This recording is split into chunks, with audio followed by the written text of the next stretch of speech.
if you don't start now, like if you don't start where you are with what you have right now, you will never get to where you're going. There's never the right time or a good time to like make a transition or to do something. Yeah. But if you don't start in this moment, you'll never get started.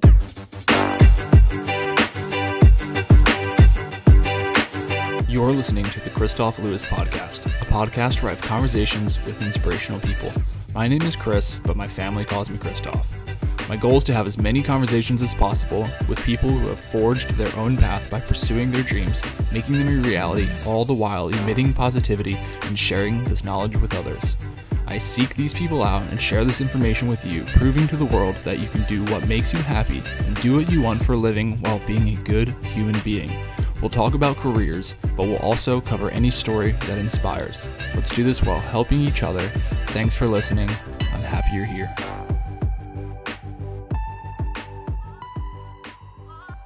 What's up, my friends? Welcome to the Kristof Lewis podcast, Create Your Career. This is conversation number 121, episode number 198. We're hammering down on 200. Cannot believe it. Thank you so much for being here. Absolutely excited and full of gratitude that you are taking the time to listen to this episode. Remember, you can find this episode and all the other conversations and the contemplations on kristoflewis.com/podcast or on any of your favorite podcast apps. And you can find me on Instagram at Kristof Lewis. My guest today is the Airborne Unicorn, Miss Stephanie Worth, and we had a great conversation.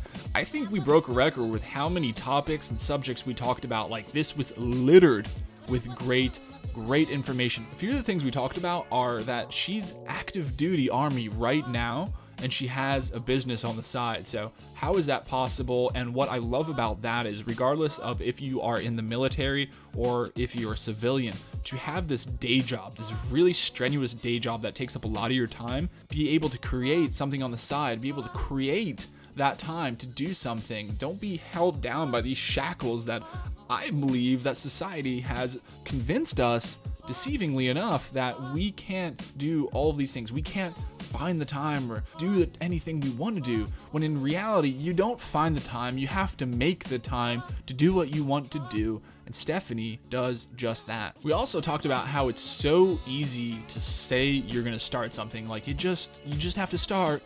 Take the first step for a journey, like to whatever, the journey of 1,000 miles, start with one step. It's so easy to talk about, and it's said so much, but it rarely ever happens. Why is that? And how can you actually take that first step? And a plethora of other great things, like I said. So thank you so much for listening. Please share this with a friend. Check out all the other episodes we have. This is guest number 121. There's 120 other guests, and there's a whole other segment in the podcast called Contemplations, where it's just me sharing information that I've divulged in my life and through this podcast. So without further ado, welcome to the Kristof Lewis podcast, Create Your Career. Yeah, thank you so much for having me. I really appreciate it. Absolutely. It's a pleasure to have you here. It's a pleasure to record again. As everybody knows, if you're a repeat offender, if you listen to the podcast a lot, I'm always so excited to record these podcast episodes. And I was just telling you a little bit off camera that you, amongst a lot of other people, are suggested by the listeners. And I think it's really cool to have this like two-way podcast, if you will, that it feeds itself, and it's really cool. And that, to me, like, when somebody suggests somebody, it's both, there's a couple things going on. Like, one, I feel great about how the podcast is doing, and two, I feel that the listener actually knows like what kind of goals I'm trying to make with the podcast and helping other people. And I think like the second part of that really is that the guest that they suggest is like awesome off the bat. Like, I like don't have to do really any much due diligence, because that person obviously listens to podcasts and know that this person would be a perfect fit for the podcast. So thank you so much. I'm really appreciative of that. But before we get into the rest of the episode, do you mind telling us a little bit more about yourself? Yeah, sure. Absolutely. So I really appreciate the recommendation and you having me on. A little bit about me. I'm an active duty captain in the Army. So obviously anything I say is my words and not attributable to DOD. But so I've been in the Army for 10 years now. I'm a logistics officer. I'm currently at ILE at Quantico. But the real reason I'm here is because I am also a certified personal trainer, and I've spent the last 2 years starting a business to help specifically women with increasing their strength, recovering from, kind of the underserved populations of personal training. So women that are, recovering from surgery, having a baby, like major life changes. And then also I have a couple clients that have gone through like some serious trauma, like in their life, and kind of making fitness be a way for them to move forward and recover from that. That's really cool, because obviously there is a plethora of certified fitness coaches out there, personal trainers out there, but to find such an important niche that helps people, because that's a really, really hard place to be. All those things that you described, those traumas or whatever, like physical injuries. And again, like the repeat listeners know that I had a really bad neck injury that took me out of lifting and running for 7 months. And it's so, like, mentally, it's really hard to come out of that. And when you have help, it helps so much. So how did you identify like that those are the type of people that you wanted to help? Yeah, definitely. So actually, I can absolutely credit my time in the Army with that. Just in the time from being like a platoon leader to being a company commander, the time I enjoyed the most was, spending time with soldiers, especially through like PT, and not your traditional, like, let's all go for a run PT, like, what are your actual goals, and let's get after them together. And I miss that, like in the time after company command, sitting on staff, being in school, and I was like, how can I figure out a way to do this for regular people that probably don't have access to that? So that sort of led me down Interesting. Yeah, the military, I was in the military for almost a decade, and I was a fitness leader as well, and I really enjoyed that. It was difficult. It was both trying of myself, and it was like, you wouldn't think it, or at least I didn't think it naively maybe, but it was one of the greatest leadership positions that I was in, actually. And I can totally see why you want to do that. I don't want to discount your 10 years in the military service, though. That is a feat in itself. Like I said, I was 9 years, so I know how long a decade can be. But I do want to back up even a little bit more, because I enjoy talking about careers. One of the goals of this podcast is always to articulate to the listeners that there are many ways that you can take your lives, but you can take them where you want. So like you said, why I love your story and what is your careers is that you're able to be active duty and do these things on the side.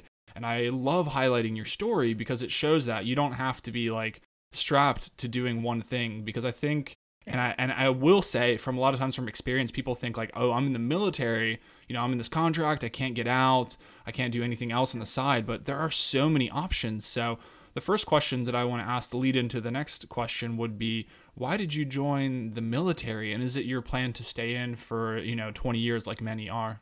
Yeah, so actually it was never my plan to join the military. Okay. I went to college for economics and got a job right out of college, but it happened to be 2008, which was literally the worst time to get a job in economics at a bank. Yes. So I started working at a bank. I was there for about a year, and the bank that I was working at ended up being bought by another bank, and there was like all of this sort of turmoil, like, what am I going to do? And it was really funny because I would eat lunch every day at this sandwich shop that was, if you're from Philly, you know what Wawa is. So I would get lunch at Wawa every day and stand in line with the recruiters from the recruiting station and just, kind of talk to them, or like be like, oh, what do you do? I don't really know anything about the military. And I was telling them, just like, I'm going to lose my job. I think I have to move. I don't know. And they're like, you should join the Army. So here I am. That's funny how it works. Later. Yeah, and everybody's story is different. I had no clue that I wanted to join the military. I never saw myself like that, and it's funny how these, like, you were just at Wawa, and Wawa is amazing. I'm here down in Norfolk right now, and I absolutely love Wawa. So you know. I definitely know. So I love Wawa, and beautiful things clearly come out of Wawa. So that is perfect. So, and then you're doing this as well. So you've been in for 10 years. You're able to do this on the side. You're able to help people. And I always ask people this question that it sounds obvious to people, and it is like, why do you choose to help people? Like, what inspires you? Where does this passion for inspiration comes from? Because if you go to Stephanie's Instagram page, for example, and you read like the quotes and things like that, like, it is highly geared towards inspiration. And there's like a plethora of quotes that I probably couldn't even write down here because there's so many good ones. But like, where does your specific passion for inspiring others come from?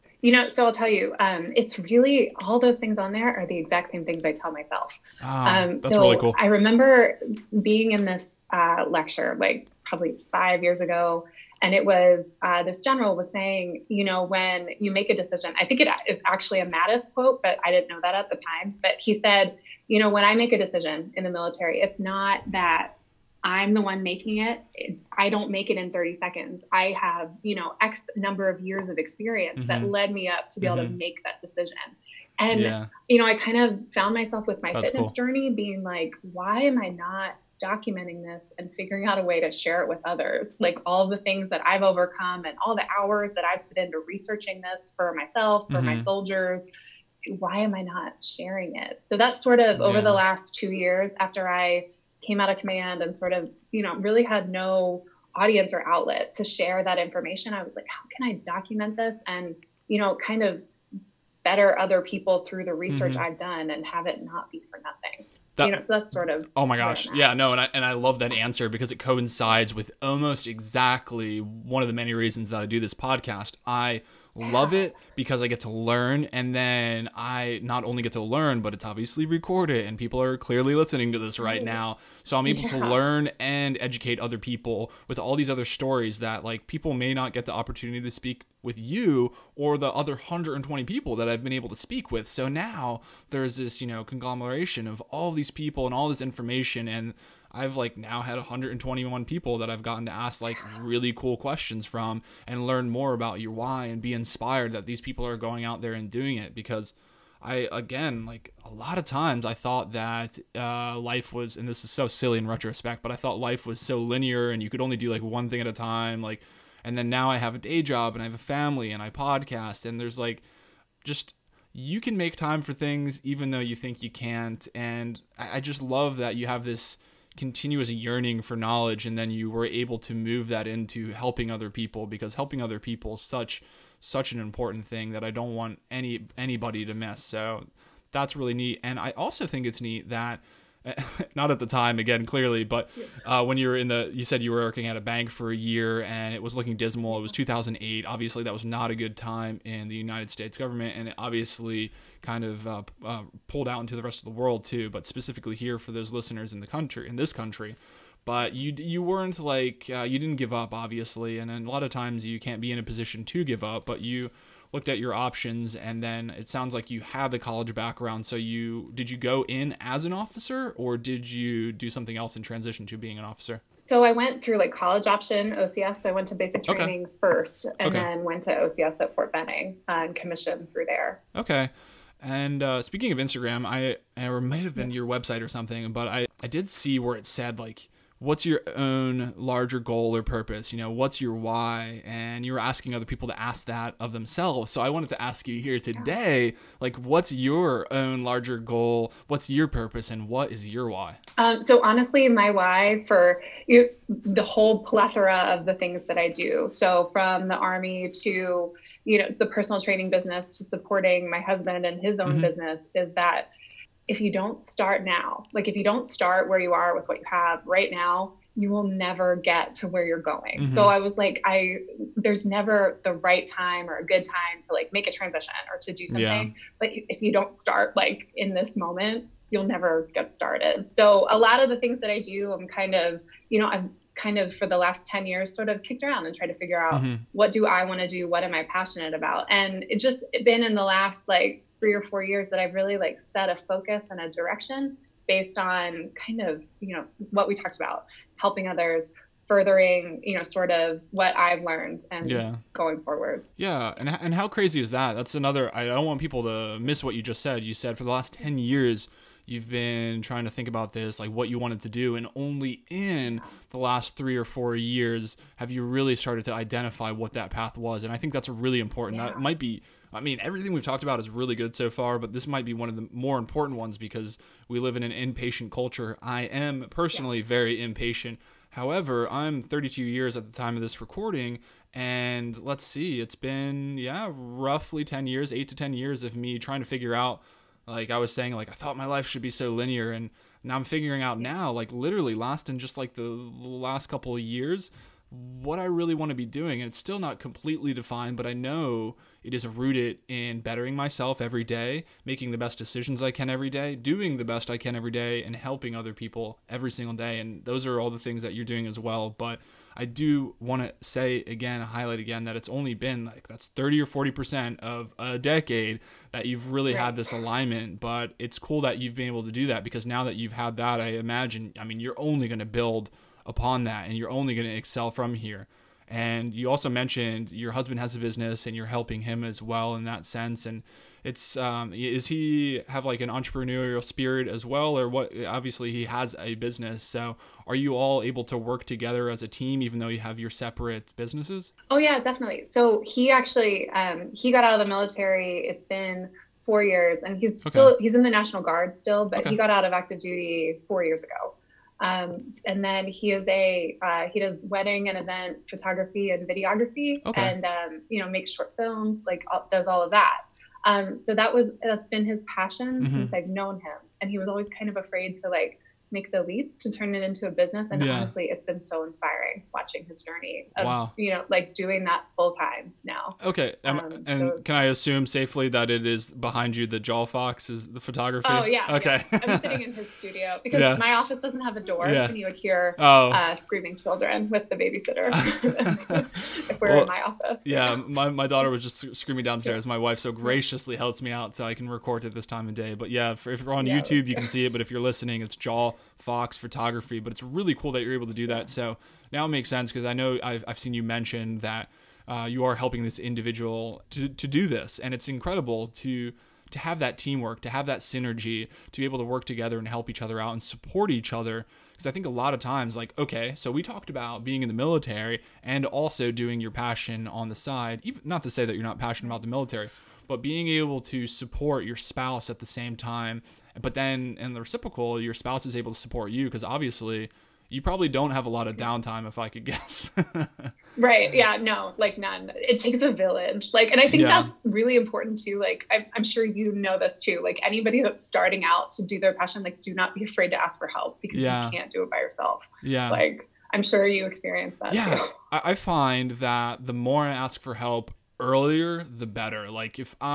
So a lot of people, and there are moments when I subscribe to the notion of fake it till you make it, but what I have learned, especially since I started a new job and there's just so many things, and I just if I don't know something, I immediately ask. I write it down, and then I can revisit it later. Maybe I'll ask a second time, but I know if I go, oh yeah, I totally know what you're talking about. And then I get in a way worse position later down the road. So being able to check your ego for a moment, be like, I have no idea what you're talking about. And that is great advice. It is. And then I know earlier you mentioned that you just have to start. There's no right time. And to a lot of people, it may be like, well, yeah, you have to start, but you don't understand it. Because how many other people do you see, literally, that are out there and that are not doing that, even though it sounds simple? You can't start a journey unless you start with one foot, clearly. But how many people don't do that? So how long was this idea to be a certified personal trainer an idea, and how did you take your first step towards that? So honestly, in the idea mindset, I would say after my first deployment, I was kind of of this mindset that I didn't really care about fitness. I was just gonna do the minimum. I would kind of, that's so funny. Chronically, I'm sure you're the same way, right? Yeah. Well, and I remember you saying, and again, I there's so much media content. I don't know if it's Instagram, websites, but you're saying you went from college to couch potato. I remember hearing that. Yeah. And then you went to a personal trainer. So yeah, I'd love to hear about that.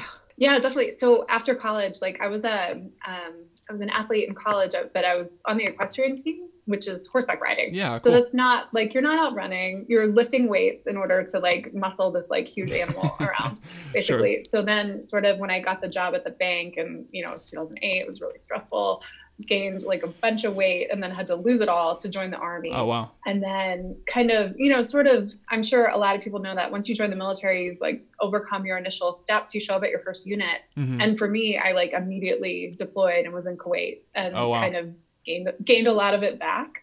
The weight, and just kind of yo-yoed for a while. Sure. And then sort of was I need to get in front of this if I want to be a leader, because I'm really passionate about my job and teaching my soldiers. So I want to get into shape for myself. And then just sort of started the journey there. So it's really been like an 8-year process That's of so cool, like refining fitness. And then over the last 4 years, like ran a couple marathons, did some competitive bodybuilding, and was like, you know, I could really do this. Like, I think, you know, so just sort of like we talked about, take the first step and it turns into something that turns into something. Turns into something. It's so cool. The physical example always is really neat to me because it is just that. It's physical. You can see it. And it coincides with what we said earlier, how you answered one of the questions of why you wanted to help people. So the physicality aspect is cool because you know, you can better help other people get in shape when you're in shape. Like, you're not going to go to a gym. Like, for anybody that, I'm not a New Year's resolution guy, but for anybody that goes to, and wants a New Year's resolution, wants to go to the gym, start working out, you know, I congratulate you, but you should also start tonight. But my point is like, you're not going to go to the gym and be like, see the trainer in the corner that's eating cheeseburgers and be like, I want that guy or I want that girl, you know? So like when you, Stephanie, can take care of yourself, you can better take care of other people. One, because you have the knowledge, you know what it takes, and people have that automatic trust in you. So then that's why I like how it coincided with that question you answered earlier was, if you can take care of yourself mentally, if you subscribe to a growth mindset, if you try to better yourself every day, then people can see that. Because like, if you're putting out daily content, and obviously social media can, you know, be a little shaky, but I think you can really tell. Like, I'm starting to be able to like shovel the bullshit to the side and see like who is real on Instagram, you know, like if that makes sense. So I'm just saying, like, when you're like that consistently, you know, you're putting out these quotes and you're talking to people and you're putting out this good content, people will subscribe to what you subscribe to. And I think it's this like forest fire that catches, and other people want to be a part of that information. And that's, yes, thank you. That is awesome. I wanted to talk about something you said. You know, you got to give up something, or a lot of times we do give up things to achieve goals. And I can say easily, I've given up like 95% of my free time to do this podcast. If I'm not working my day job, if I'm not with my family, I am right here at this very desk recording or editing or doing something like that. What are some of the things that you've had to give up to achieve your goals, whether it be in the military or with a personal trainer? Yeah, definitely. So the same thing, you know, just kind of, you figure out what's really important, and then you sort of focus on those things. You get really good at prioritizing, you know. So yes, I've missed, you know, just kind of being able to relax in the evening or just chill, but you make time for that too, because sometimes you do have to recharge.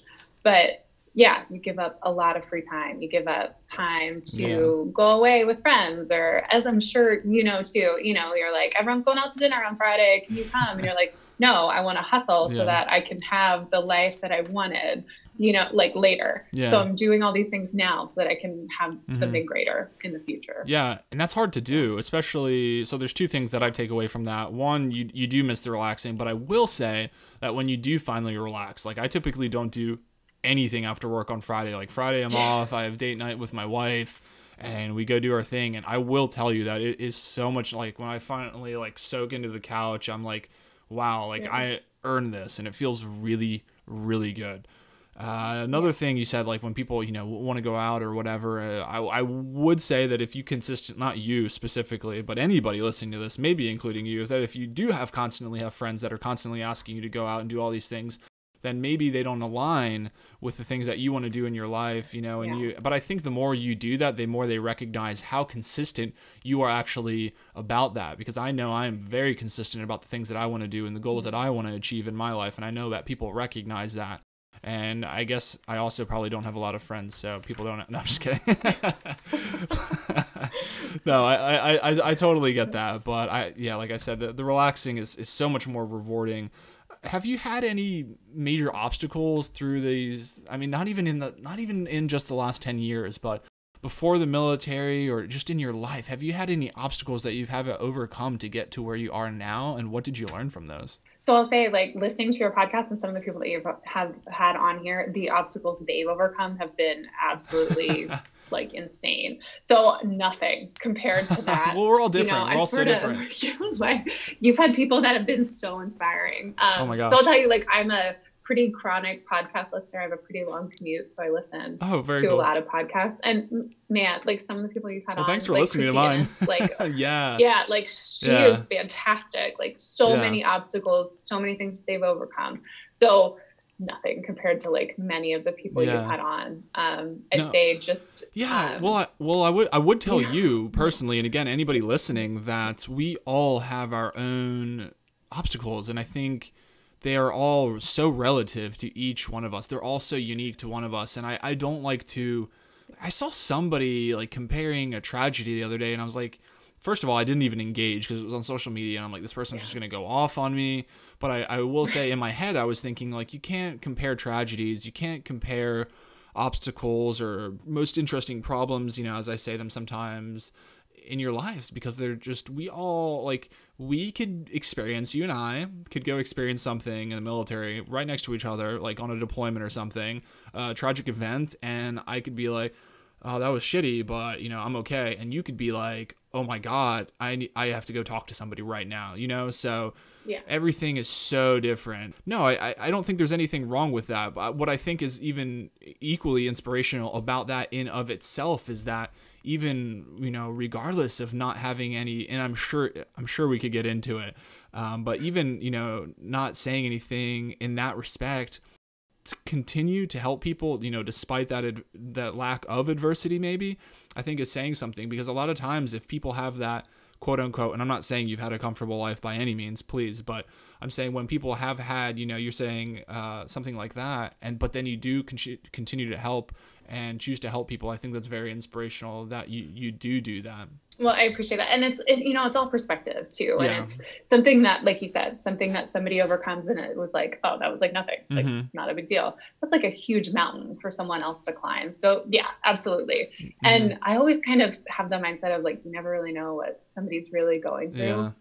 You know, like when you talk to someone or when you deal with them, and I'm sure you deal with this too, like with, you know, just in work and in your podcast, like when you're talking to someone, you're like, I don't really like, especially if, you know, someone's not had a good day or you've not had a good day and you don't really know what somebody else is going through. I experienced that so much with like personal training, with being like, hey man, just like, come on, get up. Let's do this, girl. We can get through this. And what someone is going through can't always be written off so easily. And that's sort of, you know, sort of something that I've definitely learned along the way of like, you know, people don't experience things the same way. So absolutely right. Unfortunately, it took me a little while to learn that. A lot of times, maybe other people too, probably, but I assume, like, from the surface, like you said, you're like, come on, like, get up or whatever, or like, why is that person, you know, or whatever. But you have no idea what's going on. You don't know, like, that's why, like, and I think I dedicated like a whole episode to it, like about just like smiling, you know, and just like be nice to people. And like, you have no idea what people are going through on a daily basis. Like, this is the way I see it. So next time, I challenge you guys listening, when you have a really shitty day, to go, when you're driving or when you're out walking or when you're out in public, people looking at you, they have no, like, think about what just happened. It's going to be really easy because it's going to suck. And think about the people that are walking by you and they look happy and cheerful because they have no clue. And how could they? So on the inverse, like when you're out and you're looking at those people, maybe they're giving you that resting bitch face and you're like, what the F is their problem? But like maybe they had something similar to what you experienced in this example, in this experiment, you know, it's just that easy. It may sound obvious, but no. So I love that you brought that to our attention because that is so damn true. And it's definitely something that we can, it's empathy, right? Like it's not necessarily empathy in the sense of, you know, what they're going through, but understanding that you may not even know what they're going through and then being respectful of that. And I think that's a key point right there. Clearly you have to stay educated with the military. You have to stay educated with your personal training, especially being certified. Like what are some of the things that you do on a daily basis to ensure that you continuously subscribe to this growth mindset and that you continue to be at the top of your game, the most educated that you can be for your clients and for the military? Yeah, that's a great question. So before I was having to commute, because I commute to Quantico right now from Richmond, which is far. Like 4 days a week, I'm doing that commute. It's like an hour and change in the car both ways on the way there. So before I did that, I would make sure to read an hour a day, just something. Good for you. Awesome. It could be fiction, it could be nonfiction, it could be articles, it could be anything. But now I'm listening to like podcast audiobooks for 2 hours a day. And I'll tell you, like, the amount of information that I've processed in the last like 6 or 7 months of doing that has just I feel like greatly increased my personal training game. It's helped me with the military, like with current events, with what's going on. Like, I feel so much more knowledgeable just having that time from my commute. And I'm super excited for the future when self-driving cars become a thing, because then you can read and drive at the same time. And I can't wait, because that's going to be such a huge time saver. But yeah. No, I love that. Same question to you. What do you do? So it's so funny that you answered it that way. And I say funny because I am the exact same way. When I was living, we were down here in the Virginia Beach, Norfolk area for about 8 years. And I moved up north in Nova for about a year. And then I'm back here. So for that whole year, we were driving back down here for family. And that was a 4.5 hour drive with traffic and same road, similar. So my wife and I were like, oh my God, this is terrible. But then we started listening to podcasts the entire way, and we'd listen to one, maybe two, one way. And I was just like, give me all the traffic, like just trying to like play Jedi mind tricks with myself, and like, I don't give a shit about traffic. I just want more podcasts. And I would actually sometimes be upset that there wasn't as long of a drive as I could have. And then, so that's one, I definitely agree with the podcast. And then the second thing is reading. Like, I'm on a reading spree. If you guys don't know, I'm on a 1 book a week challenge. I used to think that I was not a good reader, but then I was like, well, who the hell am I kidding? Like, I'm just not doing it. So start doing it and you'll just get better at it. So, I'm on book number 35 right now, and I'm just having a great time. I'm learning a lot, and I think it's one thing to listen to the podcasts and it's one thing to read the books, but are you able to apply that knowledge? I'm curious. And how are you able to apply that knowledge? Just through some of the things we've talked about maybe, or? Yeah. Oh, definitely. So in those instances, absolutely. And then the other thing I'll say that I didn't actually add is the amount of time that my husband and I watch YouTube is we watch it so much, because there is literally nothing that you could do in fitness, in his case, in photography, videography, in editing, because I edit and he edits some of my content. I edit a lot of my own content. Everything that we've learned, that we've taught ourselves from podcasts, books, and YouTube.